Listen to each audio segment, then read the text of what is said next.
Tout le monde entourait Jean, et, en haine du staroste, on lui prodiguait 1000 marques de sympathie.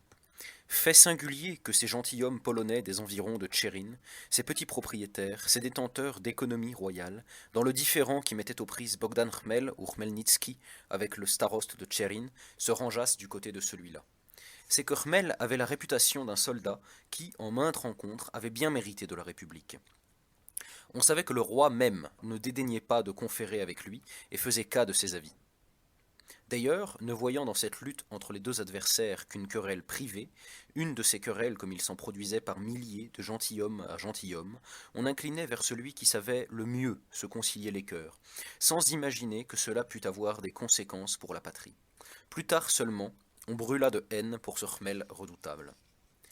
Donc, ils venaient tous à Messire Jean, la pinte au poing. À votre santé, monsieur mon frère, trinquons. Vive le parti des Vishniovetski. Vive le duc Yarema, le hetman sans second.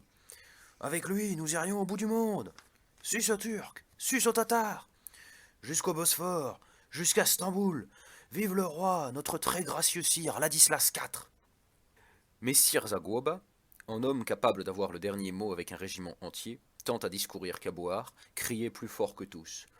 Mes seigneurs! Et à sa voix les vitres tremblaient.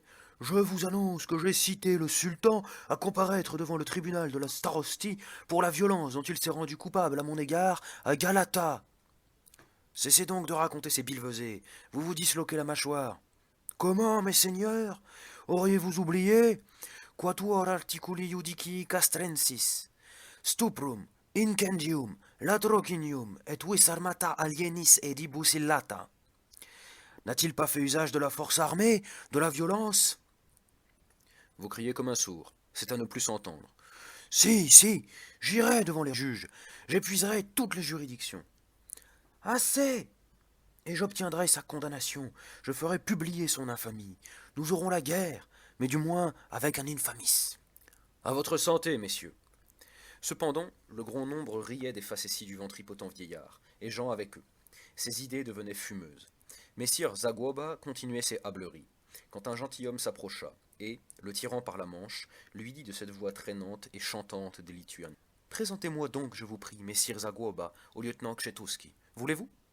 Si je veux, mais certainement. Monsieur le lieutenant, voici messire. Podbipienta, dit le gentilhomme. Son blason est Tranche-Montagne, Tranche-Capus. C'est tout un. Messire, poursuivit-il en s'adressant à Jean et en lui désignant le Lituanien. Voici 8 jours bientôt que je bois aux frais de ce gentilhomme, dont l'épée est aussi lourde que la bourse, et la bourse aussi pesante que l'esprit. Si jamais j'ai bu meilleur vin, payé par un original mieux, plus fiefé, je veux qu'on me tienne pour aussi sot que celui qui me le paie.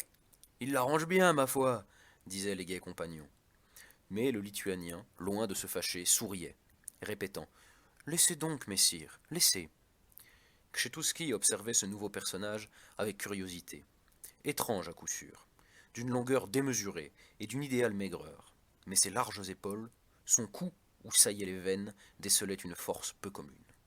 Il était assez congrument vêtu, juste au corps et haute chose de drap gris, bottes à la suédoise. Sa large ceinture en peau de daim glissait vers la concavité de son ventre. À cette ceinture était accroché un antique glaive, un glaive de croisée, dont la poignée allait à l'aisselle du géant. Une paire de sourcils en ogive et une pendante moustache de chanvre donnaient au visage candide du Lituanien une expression tout ensemble marmiteuse et comique. Il semblait de ces hommes que chacun gouverne à sa guise. Cependant, dès le prime abord, Jean s'était senti attiré vers lui, à cause de la loyauté de son regard, à cause aussi de cet héroïque équipement. Monsieur le lieutenant, demanda le Lituanien, vous êtes du régiment Vishniovetski? Oui, pour vous servir. Podbipienta croisa ses mains, comme pour la prière. Ah, quel héros le duc, quel illustre guerrier, quel chef! Puisse Dieu nous en susciter beaucoup de semblables, pour la défense et la plus grande gloire de la République. Sans doute, sans doute. Et ne pourrait-on s'enrôler sous ces drapeaux? Il vous accepterait volontiers. Ici, maître Zagloba ne put s'empêcher de placer son mot. Le duc y gagnera 2 nouvelles broches pour sa cuisine, l'une en votre longue et maigre personne, messire, l'autre en votre glaive. À moins qu'il ne vous confie les fonctions de fourche patibulaire, ou pendre voleur et sacripant. Ou bien vous lui servirez d'aune à mesurer le drap d'uniforme. Allez toujours, vous êtes bien méchant, disait le Lituanien, placide. Y a-t-il longtemps que vous avez quitté votre pays demanda Jean. 2 dimanches ont passé depuis que je suis à Tchérin. J'attendais ici votre arrivée, pour vous prier de recommander ma requête au seigneur duc. Excusez ma curiosité, messire, mais pourquoi diable portez-vous ce glaive de bourreau? Ce n'est pas un glaive de bourreau, lieutenant, mais un glaive de croisé. Je le porte parce qu'il a été conquis sur l'ennemi, un chevalier teuton, par un de mes ancêtres. À la bataille de Chojnice, il se trouvait déjà en main lituanienne, et en bonne main. Aussi je le porte, et le porterai toujours. Mais c'est une machine terriblement lourde à manier, si l'on y met les 2 mains. Une ou deux, comme on veut. Voulez-vous me le montrer? Le Lituanien détacha le glaive de sa ceinture, et le passa à son nouvel ami. Mais le bras de Kshetouski retomba. Impossible, avec cette arme, de se mettre en défense, de parer, de porter librement des coups. Il la prit alors à 2 mains. Elle était décidément trop pesante. Il en éprouva quelque honte, et, se tournant vers ses compagnons, « Messieurs, dit-il, quel est celui d'entre vous qui ferait le moulinet ou tracerait le signe de croix avec ce glaive ?» Nous avons déjà essayé, répondirent quelques voix, et sans y réussir. Seul Zavila le soulève, mais lui non plus ne tracerait pas la croix. Eh bien, et vous, messire demanda Jean en rendant l'arme au Lituanien. Celui-ci leva le glaive et, comme d'un jonc, en cingla l'air. Vive Dieu s'écria Kshetouski, ravi. Vous êtes sûr d'obtenir du service auprès du duc. C'est ce que je désire de tout mon cœur. Ainsi, mon sabre ne se rouillera pas. Mais votre esprit, à coup sûr, reprit Zagouoba, car vous le maniez de moins preste façon. Zavila s'était levé, et tous trois se disposaient à quitter la salle lorsqu'entra un vieillard aux cheveux de neige. Monsieur le commissaire, dit-il en s'adressant à Zavila, je venais ici pour vous. Le nouvel arrivant n'était autre que ce Barabas, colonel cosaque du régiment de Tcherkass. Alors, faites-moi la grâce de me suivre à mon logis. Les têtes s'exaltent et l'on commence à voir trouble dans cette hôtellerie. Ils sortirent. Dès qu'ils eurent dépassé le seuil, Barabas demanda. N'a-t-on pas de nouvelles de Khmelnytsky? Si, il a fui vers la Sitch. Cet officier que voici l'a rencontré hier, en plein steppe. Et il n'a donc pas suivi le cours du fleuve. J'ai envoyé mes hommes à Koudak pour se saisir de lui. En vain, il leur a échappé. Ce disant, Barabas, la main sur les yeux, gémit. Christ, ayez pitié de nous. Christ, ayez pitié de nous. Qu'avez-vous à vous désoler? Savez-vous ce qu'il a réussi, par ruse, à me dérober? Savez-vous ce qui résultera de la publication de ces documents? Christ, ayez pitié de nous. Que le roi se hâte de déclarer la guerre à l'infidèle. L'étincelle est aux poudres. Vous annoncez la rébellion? Je ne l'annonce pas, je la vois. Qui le suivra? Qui? Les aporogues, les cosaques enregistrés, les bourgeois, la populace, tous ceux que vous voyez ici. Et, le bras étendu, Barabas désignait la place où se pressait une multitude oisive ou affairée. Le marché apparaissait encombré de bœufs colossaux, gris, destinés aux troupes de la garnison de Korsun, et que conduisaient des bouviers, les tchabans, dont la vie s'écoulait dans tout le steppe, hommes absolument sauvages et qui ne professaient nulle religion. C'étaient des personnages plus semblables, sous leur touloupe de peau brute, à des bandits qu'à des pâtres.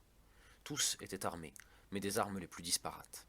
Arcs, fusils, sabres tatars, rapières, faux, voire matraques en manchant quelques mâchoires de cheval ou de loup. Tout aussi sauvages, quoique plus correctement armés, circulaient les cosaques du bas Dniepr, qui fournissaient au camp du poisson fumé, du gibier, de la graisse de mouton. Puis c'étaient des toucheurs de bœufs, des colons forestiers, des éleveurs d'abeilles, des charroyeurs, des cosaques enregistrés, des tatars, et tout un ramas de vagabonds et de sycophantes accourus Dieu savait d'où. La ville entière semblait saoule. L'usage était pour ces gens de passer la nuit du marché à Tchérin, et la fête commençait bien avant la nuit. Des feux brillaient sur la place, çà et là flambait une tonne de coudron. Les bœufs beuglaient, les flûtes tatars insinuaient dans le tapage leurs notes brillantes, des tympanons bourdonnaient, et des vieillards aveugles chantaient en s'accompagnant sur le théorbe. Oh, mon beau faucon, mon frère et compagnon, comme tu voles haut et comme tu vois loin. Puis soudain retentissaient aussi les sauvages. Ouh ah des cosaques, dansant leur ronde, noirs de poids, ivres. Il suffit au vieux Avila de jeter un coup d'œil autour de lui pour se convaincre que Barabas ne s'était pas trompé. Le moindre souffle déchaînerait ces éléments indomptés, enclins à la rapine, dès longtemps habitués à la guerre, et qui remplissaient toute l'Ukraine. Derrière ces multitudes, il y avait encore la Sitch, avec ses aporogues tout récemment muselés, soumis aux jougs, mais qui rongeaient leurs freins avec impatience. Ils se souvenaient des privilèges anciens, haïssait les commissaires royaux et leur force restait redoutable.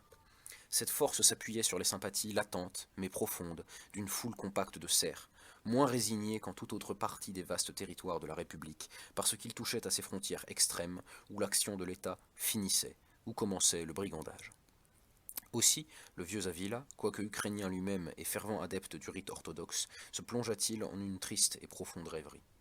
Il se rappelait les révoltes de Nalevaïko et de Loboda, et il savait qu'un Khmelnytsky valait plus de 20 Nalevaïko ou de 20 Loboda. Il comprenait quel péril pouvait résulter de la fuite de cet homme qui, d'ailleurs, emportait ces lettres royales dont Barabas disait qu'elles étaient, pour les Cosaques, un encouragement à la subordination. Monsieur le colonel, dit-il enfin en se tournant vers Barabas, m'est avis que vous devriez, vous aussi, gagner la Sitch, sans plus tarder, afin d'y annuler, d'y neutraliser au moins, l'influence de Khmel. Je répondrai simplement ceci. À peine la nouvelle de la fuite s'était-elle répandue que plus de la moitié de mes hommes ont rejoint Khmelnytsky dans la Sitch. Mon temps est fini. Il me faut songer à la tombe, et non aux négociations, ou aux batailles. Tout en échangeant ces propos, on était arrivé au logis du commissaire. Zavila avait déjà recouvré sa sérénité d'esprit. Il fit servir à ses hôtes 2 bonnes cartes d'hydromel. Ce sont des misères, après tout, dit-il, si, comme on le raconte, se prépare une guerre contre l'infidèle, et pour moi, je sais bien qu'elle aura lieu. Quoique la République désire la paix, et que les diètes aient refusé des subsides au roi, sa majesté parviendra à ses fins. Et alors, cet orage qui se forme, on pourra le faire crever sur les Turcs. En tout cas, nous avons encore du temps devant nous. Je me rendrai auprès du castellan de Cracovie. Je lui signalerai ce qui se passe ici et l'engagerai à venir nous rejoindre avec son armée. Vous, colonel, efforcez-vous de maintenir vos Cosaques dans l'ordre, et vous, lieutenant, une fois à Loubnier, engagez le duc à tenir un œil ouvert sur la Sitch. Alors même qu'il préparait un mauvais coup, répéto, nous avons du temps devant nous. La Sitch est presque déserte. Ses habitants, en quête de poissons et de gibier, sont actuellement dispersés à travers l'Ukraine. Avant qu'ils se rassemblent, il coulera de l'eau dans le Dniepr. Et puis, le nom du duc les remplit d'effroi. Moi, reprit le lieutenant, je serai prêt à quitter Tchérine dans 2 jours. Voilà qui est bien. Vous, colonel, dépêchez vos courriers, avec un rapport à monseigneur le porte-étendard de la couronne, ainsi qu'au prince Dominique Zaslavski. Mais que vois-je? Vous dormez déjà. En effet, Barabas s'était assoupi, les 2 mains croisées sur son ventre, et commençait à ronfler. Quand le colonel n'avait rien à boire ou à manger, il ne savait que dormir. Regardez, messire, fit Zavila, et c'est ce vieillard que nos politiciens de Varsovie ont chargé de maintenir les Cosaques sous le joug. Que Dieu les garde. Il se confiait même à Khmel. Le grand chancelier poursuivait je ne sais quelle négociation secrète avec lui. Ah, ils se verront cruellement désillusionnés. Le lieutenant soupira. Barabas lança un ronflement plus sonore et se mit à murmurer dans son sommeil. Pitié, Seigneur, pitié, Seigneur. Quand pensez-vous quitter Tchérine demanda encore Zavila. Pas avant 2 jours. Chaplinsky voudra sans doute me demander réparation de l'affront qu'il a subi. Il n'en fera rien. Si vous n'aviez porté les couleurs ducales, il vous eût déjà envoyé ses gens, mais chercher noise au duc est une terrible chose, même aux yeux d'un protégé de Koniecpolski. Je lui ferai savoir que je l'attends. Je ne redoute aucun piège. J'ai avec moi un sabre et quelques hommes fidèles. Le lieutenant et Zavila se séparèrent. Des bûchers allumés sur la place montaient, comme une immense lueur d'incendie. On eût dit toute Tchérine en flammes. Les Juifs ne se risquaient pas au dehors. Le vacarme et les cris croissaient avec la nuit. Les bouviers, massés par groupes, hurlaient les lugubres refrains du steppe. Les aporogues dansaient autour des foyers, jetaient leurs bonnets en l'air, déchargeaient leurs vieilles armes, buvaient l'eau-de-vie à pleine carte. Ça et là s'élevaient des rixes qu'apaisaient les soldats du staroste. Jean dut se frayer un passage avec la poignée de son sabre. À ces cris sauvages, à ce souffle formidable qui passait par la nuit, il lui semblait que la révolte éclatait. Il eut soudain l'impression de croiser des regards menaçants, d'entendre des injures. Lui était-elle destinée? Il avait encore en tête les propos de Barabas. Dieu nous garde, et son cœur battit plus vite. Cependant, par la ville, les bouviers chantaient leur chœur d'une voix plus rauque, les aporogues multipliaient les coups de feu et les rasades. Ces détonations, ces ouh ah, poursuivirent l'officier jusque dans sa chambre, et il l'obsédait encore quand il s'étendit sur son étroit lit de camp.